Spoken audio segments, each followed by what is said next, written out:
Bom dia a todos. Que nós possamos, nesse momento, abrir nossas mentes e corações, contando com a ajuda da equipe espiritual, para que, além de conhecer aquilo que Jesus nos ensinou, a gente possa internalizar de forma a viver esses ensinamentos, a praticar no nosso dia a dia.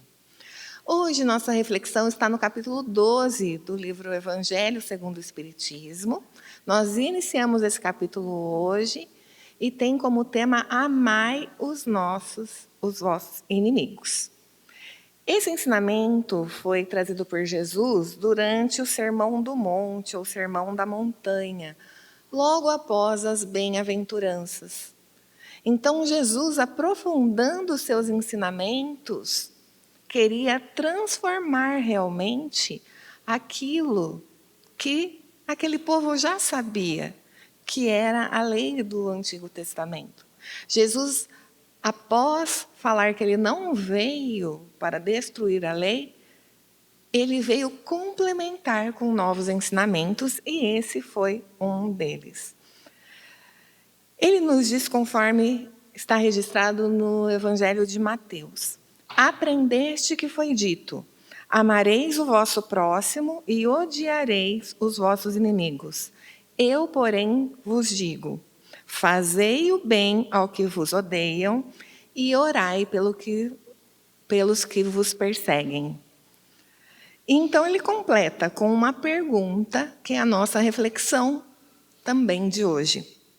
Se amais apenas os que vos amam, que recompensa tereis? É uma pergunta simples, né? Mas extremamente desconcertante, porque se nós refletirmos, é realmente muito fácil amar quem nos ama. É muito tranquilo, é automático, a gente não precisa fazer esforço. A partir do momento que nos sentimos amados, começamos a retribuir esse amor. Mas amar quem nos fere, amar quem nos magoa, amar quem nos prejudica, isso não parece natural. E quando a gente escuta a palavra inimigo, as nossas entranhas já se contorcem, não é? Nós ativamos dentro de nós o modo proteção, o modo precaução, o modo de estar atento a tudo que está acontecendo. Por quê? Inimigo é aquele que nos fez mal, é aquele que nos prejudicou de alguma forma, que não quer o nosso bem. E quando eu penso nesse inimigo, em alguém que me fez esse mal, automaticamente alguma emoção vem à tona. Alguma emoção preenche o meu entendimento, o meu corpo. E quais são as emoções que brotam? São raiva, mágoa, revolta, tristeza, indignação. No livro Renovando Atitudes, livro que eu recomendo a todos que leiam, porque ele está baseado nos itens do Evangelho segundo o Espiritismo, para esse capítulo, para esse tema que nós estamos estudando hoje, ele colocou um título muito apropriado: impulso natural. Então, sim, nós temos um impulso natural quando pensamos nos nossos inimigos, que é justamente acessar essas emoções. E, muitas vezes, são emoções que a gente sente culpa ao sentir. Mas não todas as emoções são boas, não devemos ficar incomodados porque sentimos raiva, porque sentimos mágoa. A gente só precisa aprender o que fazer com isso. Porque essas emoções vão servir para a gente de alerta, de algum cuidado que eu tenho que tomar, de algo que eu preciso fazer. Mas eu não preciso embarcar nessa raiva, ter comportamentos atribuídos a essa raiva de forma que eu não escolha aquele comportamento que eu vou ter. Todas essas emoções são sinais de que algo nos feriu e de que eu preciso tomar alguma precaução. Então, lá nos primórdios, quando eu lidava com um inimigo, o meu principal problema era a sobrevivência. Então, quando essa raiva vinha, eu lutava, eu feria, eu matava. Mas hoje a humanidade evoluiu. Hoje somos mais civilizados.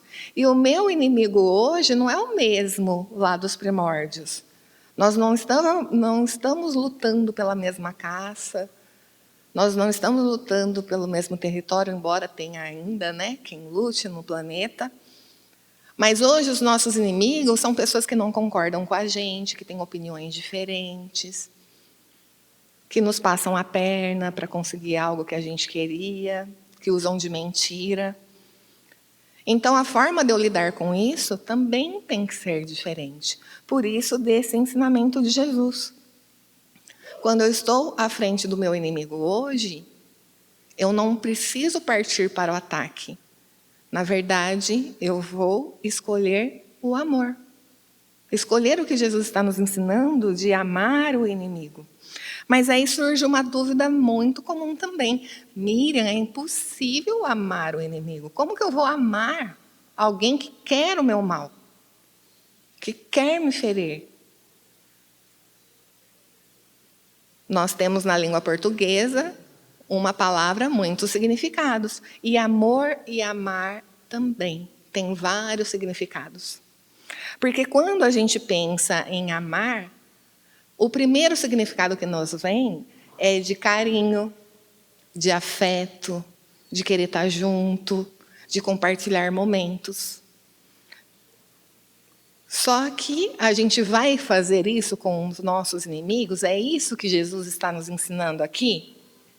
Não, não é.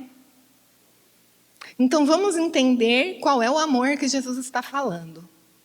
E para isso, embora a gente já tenha intuição, vamos repassar os vários tipos de amor. Eu tenho aquele amor realmente, afeição, que é aquele que eu dedico às pessoas que me amam, aquele que eu sinto por amigos, por familiares, pelos parentes, pai, mãe, irmãos. É o amor, afeição. Eu quero estar junto, eu quero conviver, eu quero abraçar, eu quero beijar. Eu tenho também o amor conjugal, que vai além desse amor, afeição. Além de tudo que o amor, afeição já traz, eu tenho um vínculo ainda maior, uma intimidade, uma troca mais profunda. Eu tenho o amor devoção, que é o amor que a gente dedica a Deus. A gente ama Deus de uma forma diferente. Quando a gente reconhece Ele, Pai, Criador de tudo, que nos ampara, que está cuidando de nós, infinitamente justo e bom. Mas quando Jesus fala de amar os inimigos, Ele está falando do amor fraternal. Um amor caridade. Esse amor não depende de afinidade. É o amor que você sente por um estranho que você se compadece. Quando alguém que você conhece conta de um parente que está doente, alguém que está sofrendo, você sente esse amor fraternal. É o amor que nós deveríamos já sentir por toda a humanidade, mas ainda estamos em desenvolvimento. E é esse amor que é possível sentir pelos nossos inimigos.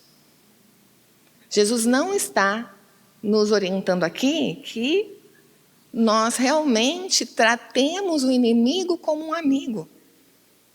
O amigo você confia, não é para confiar no seu inimigo, enquanto ele te quer o mal. Mas é você não desejar o mal dele, apesar dele. Então, de forma bem prática, o Evangelho, nesse capítulo, vai nos dizer que amar o inimigo é não guardar ódio nem rancor. Trabalhar isso. dentro de nós. Não desejar vingança. Não torcer para que ele passe por coisas ruins. Perdoar sem condições ocultas. Não dificultar uma possível reconciliação se ele nos procurar. Desejar sinceramente o bem, não se alegar com o sofrimento do outro, não prejudicar nem por palavras, nem por ações, e retribuir o mal com o bem sem humilhar. Então vejam, exceto a reconciliação, todos esses itens não pedem uma proximidade, não exigem que nós convivamos com esse nosso inimigo, que estejamos com ele no nosso dia a dia. Então é uma caridade moral, é um amor moral. Então, um exemplo para tornar isso mais concreto. Então, digamos que no trabalho tem alguém que distorce fatos, espalha mentiras, porque você está com uma oportunidade de promoção e ela é sua concorrente, e ela manipula, então, informações falsas dessa forma. Qual é o nosso impulso imediato? Muitas vezes é repetir o que a outra pessoa está fazendo com a gente, nós. E a gente falar mal da pessoa, a gente agir como ela. Ou, no mínimo, torcer para que ela seja prejudicada de alguma forma. Mas, à luz desse ensinamento de Jesus, o caminho seria outro. Eu não preciso fazer as pazes com essa pessoa, ficar amiga dessa pessoa. Eu não preciso voltar a confiar nela, se ela, por exemplo, falou algo que eu tinha confidencializado para ela. Mas eu posso escolher não entrar no jogo da fofoca, me defender dentro da verdade para aqueles que precisam de algum tipo de explicação e não desejar o mal para essa pessoa. Isso é amar o inimigo. Eu manter a minha postura, escolher o que eu vou fazer, apesar do que a outra pessoa fez. Para o materialista, isso não faz sentido. Para aquelas pessoas que pensam que esta vida é a única vida, que tudo acaba após a morte, isso não faz realmente sentido nenhum. Porque elas imaginam que nós, agindo dessa forma, estamos fazendo o papel de bobos, inclusive, né? Somos ali idiotas até por estar agindo dessa forma. Porque tudo que ele vê é o momento presente. É aquilo que ele está deixando de conseguir por causa desse outro. E muitas vezes a pessoa pensa que para resolver esse problema, para lidar com esse inimigo, só é possível através da morte. E se nós analisarmos a história, né, do mundo, da humanidade, a gente vai ver quantas vezes que a solução entre inimigos sempre foi a morte de um deles. E nós sabemos que isso ainda acontece hoje. Ainda acontece. Justamente por essa visão limitada, pela falta da espiritualidade, pela falta de entendimento de que a vida continua e que esta não é a primeira vida. Mas, quando olhamos pela perspectiva espírita, esse ensinamento ganha muito mais profundidade. Porque nós sabemos que hoje nós colhemos frutos que foram plantados por nós mesmos em encarnações anteriores. E que tudo que nós não resolvermos aqui, enquanto estamos no caminho com essas pessoas, teremos que em algum momento nos reencontrar com elas novamente no futuro. Muitas vezes aqueles que chamamos de inimigos hoje são pessoas que nós ferimos no passado. Nós podemos não ter feito nada para elas nessa encarnação. Mas a gente lembra das encarnações anteriores? Principalmente quando temos problemas, quando os nossos inimigos estão dentro da nossa família. E nós temos pessoas com quem não conseguimos conviver dentro da nossa família. Nossos pensamentos não batem com o deles de jeito nenhum. Nós somos grosseiros com eles, ou eles são grosseiros conosco. E não tem explicação se olhamos essa encarnação. E é aí que, para minimizar isso, para resolver esses problemas, devemos escolher o amor. Porque é a oportunidade de reajuste. É a oportunidade de pôr um fim nesse ciclo. Então, cada vez que nós nos depararmos com um inimigo, em vez de pensar por que essa pessoa entrou na minha vida, nós devemos pensar o que eu posso fazer com isso agora. O que essa experiência veio me ensinar. A Terra, como sabemos, é um planeta de provas e expiações. Então, é uma prova que devemos passar. E quando a gente passa bem numa prova, o que acontece? Nós somos promovidos. Então, é essa a finalidade. Passarmos para um outro nível. Outro ponto que a doutrina espírita nos lembra é que esse ser, que é nosso inimigo, é tão filho de Deus quanto nós. Que Deus o ama tanto quanto ama a nós. Que Deus vai cuidar dele tanto quanto nós queremos que Deus cuide de nós. Que a maldade não é permanente. É um estágio em que a pessoa se encontra e é temporário. E que Deus nos ensina que devemos amar os nossos irmãos, cuidar dos nossos irmãos.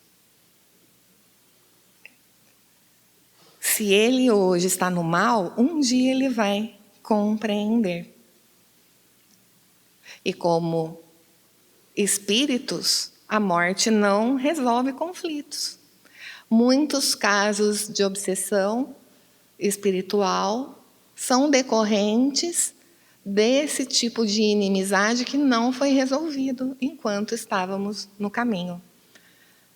Então, com aqueles que ainda estão encarnados, vamos vibrar amor por eles. Nós não precisamos conviver com eles, mas vamos vibrar amor, vibrar perdão.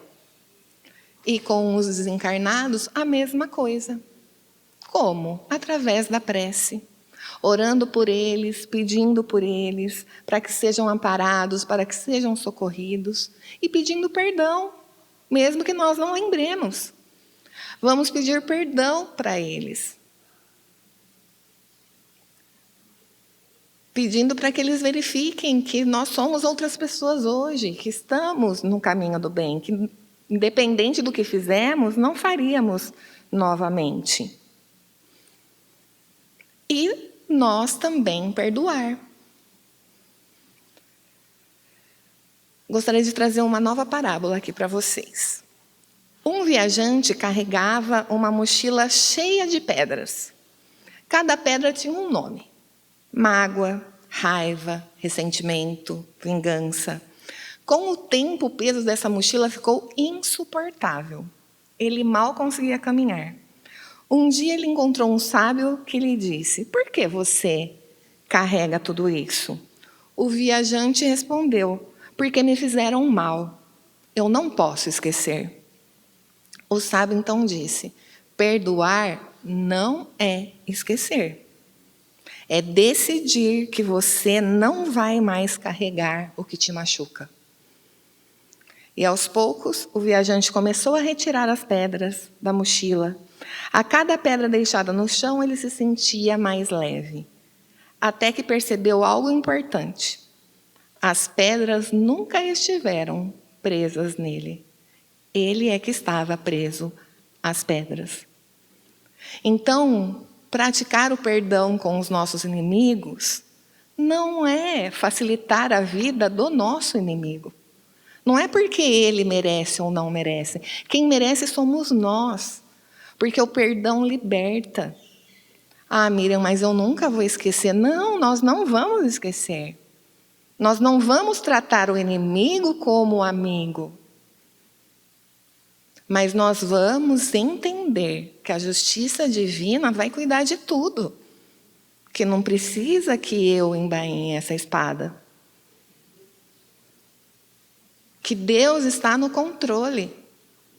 E que eu vou me sentir melhor após o perdão. Eu vou viver minha vida com plenitude após esse perdão. Amar os inimigos é isso, não é sobre o inimigo, é sobre nós. Nós somos beneficiados, porque nós estamos praticando a caridade, porque nós estamos nos libertando. É sobre permitir que o mal feito por outro não se torne um mal praticado por nós. É nós escolhermos o caminho do bem. Então, que nós possamos sair daqui hoje com essa grande reflexão, com essa pergunta. Diante daqueles que me ferem, que tipo de pessoa eu quero ser? Eu quero ser a pessoa do olho por olho, dente por dente? Ou eu quero ser a pessoa que Jesus está ensinando, que devolve com amor aquilo que recebeu como sombra? Não é o mais fácil, porque nós ainda reagimos no automático. Mas nós podemos parar, refletir e escolher o comportamento que a gente vai ter. Essa é a finalidade da doutrina espírita, nos orientar para que a gente pare de agir no mundo de forma automática, que a gente haja no mundo com reflexão e depois de escolher o comportamento que nós queremos ter. Então, não é o mais fácil, mas é o mais transformador, que a gente consiga colocar em prática amar os nossos inimigos. Era isso que eu queria trazer para vocês hoje. Muito obrigada.